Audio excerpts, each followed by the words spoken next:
My brain spins in circles. I do not want to think about their excuse to kill you.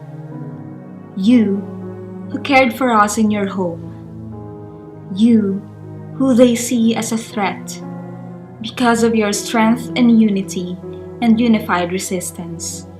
The strength that comes from knowing, defending, and protecting your roots. The strength of the indigenous schools. You, who sat with us barefoot. You, who makes it possible for us to better understand what it means to be in the heart of our bayan.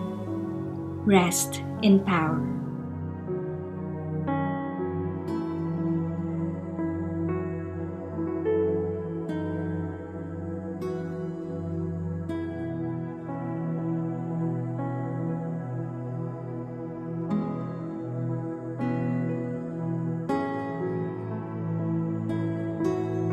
In societies all around the world, processes of colonization have disempowered indigenous communities by robbing them of their languages and endangering their culture and its transmission across generations.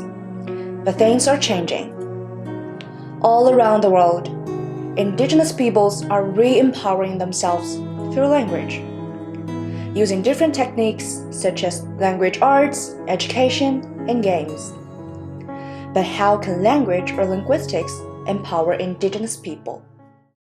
The creative arts, in particular language arts and literature, can be a powerful tool to shape society's perception on different social, political, and economic issues. Let us look at how this can be used to empower an indigenous community. Like in many other parts of the world, the Lumat people of Philippines have suffered from the impact of industrialization, militarization, and extrajudicial killings in the corporate and government sector's pursuit of their land. According to the National Commission of Culture and Arts, there have been 68 Lumat murders recorded since 2010.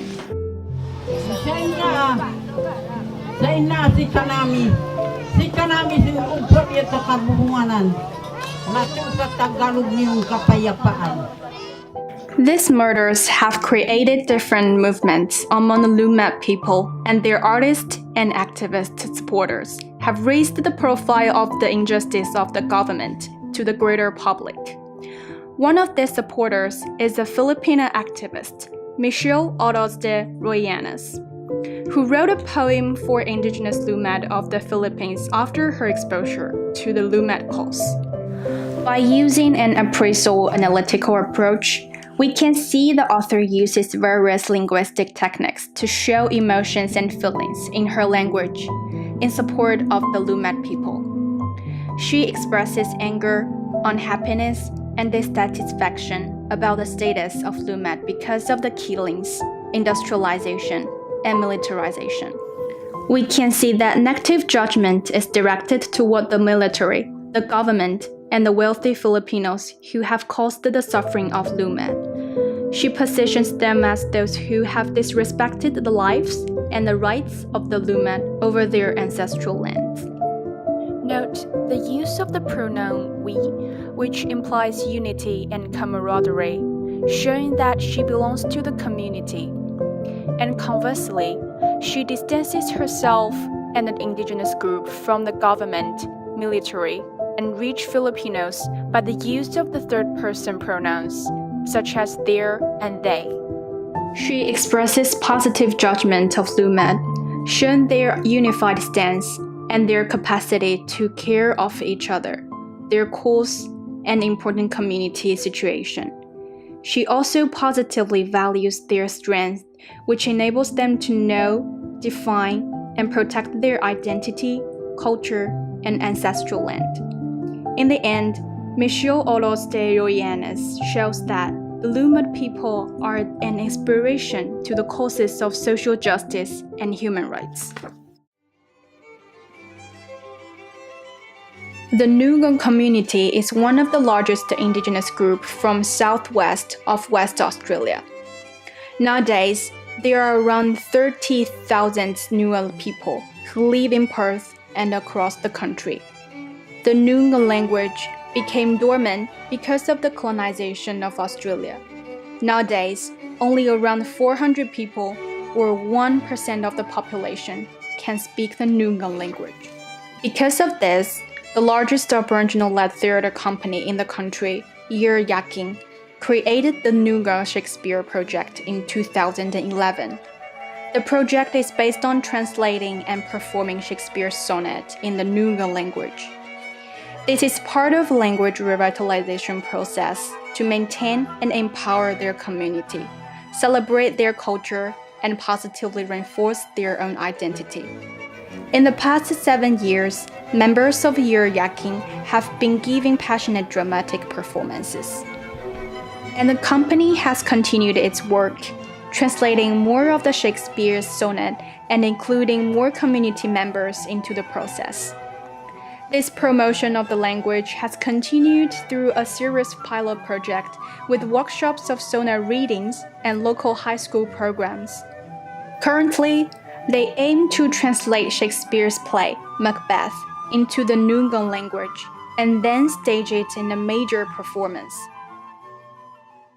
Education is, of course, what first comes to mind when we think about how we would go about using language and linguistic resources to empower Indigenous communities.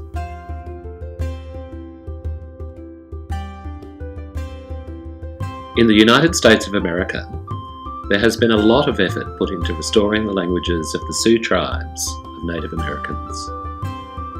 One of their languages, Lakota, had been an endangered Indigenous language spoken fluently by less than 25% of the population. The two projects we want to showcase are the Lakota Language Project and the Lakota Learning Station. The first, the Lakota Language Project, launched by the Red Cloud Indian School, focuses on a comprehensive curriculum design for young people, which aims to revitalise their Lakota language. The first phase of the project has been implementation of the curriculum in the classroom context. Phase 2 has been to increase its coverage and enhance its sustainability through encouraging families and communities to become involved. So far, the achievements have been remarkable. Firstly, students' language proficiency has improved significantly, with 67% reported as using Lakota more at home. Secondly, students' learning interest in Lakota culture and history has increased, as well as their sense of identity. In addition, young people have become more engaged in social activities, arts, sport, and educational activities. The second project, the Lakota Language Learning Station, was launched by the Oseti Wakan organisation in 2008. Through the creation of 44 language learning stations, Oseti Wakan has established a solid foundation for Lakota language learning, both in class and out of class. Again, this project also sought to involve other community members in the language revitalisation efforts. In this case, elders of the community, and again, with significant outcomes. Fluent speakers have increased. Jobs were created. 3 Native American consultants were hired, and 5 elders and 14 youth were involved. And, additionally, it has had an impact on young people in particular, who have become proud of their language and culture. Now there is the possibility of turning the earlier trend of loss of language around, with a renewed interest by the community's children and youth to working towards revitalising their own culture through restoration of their language. Back in Australia, Bangala, also Pankala, Bangala, is a sleeping Australian Aboriginal language that was spoken in the Eyre Peninsula of South Australia. It was retrieved through the discovery of 170-year-old documents by a Lutheran missionary who recorded the language with the intent of translating the Bible. Nanyalbo, Nagado, Bangla, Mirinya, Yari, Yada, Malbo. Narin Yalabu, Nagato, Bangla, Yuri, Yadna, Malbu, Indo. In 2011, Gilad Zuckerman from the University of Adelaide and the Bangala community launched a reclamation of the language based on those recovered documents. The focus was to keep the Bangala identity, well-being, heritage, cultural autonomy and intellectual sovereignty by reclaiming the language that had not been spoken for over 50 years. Some great educational resources and learning materials have been developed by the revitalisation team. The Bangala people are learning their mother language through use of a dictionary, both online and with an app, and with alphabet and grammar books. They are also participating in several workshops held in various locations in South Australia and in community art projects. Although the Bangala Language Reclamation Project is still in its early days, it has developed over time from a 170-year-old document and 1960s audio records to the 2012 dictionary and alphabet book. The Language Reclamation Project has ignited a passion in the Bangala community to relearn their history, cultural songs, and dances and important sites. In the Ganzi district of Botswana and eastern Namibia in Africa, an endangered indigenous language, Naro, has become the dominant language of trade across speakers of various Khoi languages. Previously, Naro was a spoken language only, and other languages, such as English, were seen as more dominant and powerful. The Naro Language Project was started by the Reformed Church in Dakar village in the 1980s to revive the language and give it more credence among its community members. The project leaders involved in the whole Naro community, children, parents and community leaders, and entrusted the elders with the direction and use of Naro literacy. As a result, the language now can be written and be published. Parents have a more positive attitude towards their children's language learning. The language becomes an asset for socio-economic advancement and promotion of cultural tourism. The District of British Columbia is home to 60% of the First Nations languages in Canada, with 32 distinct languages. At the time of colonization, 100% of the First Nations people in British Columbia were fluent speakers of at least one First Nations language, though multilingualism was the norm.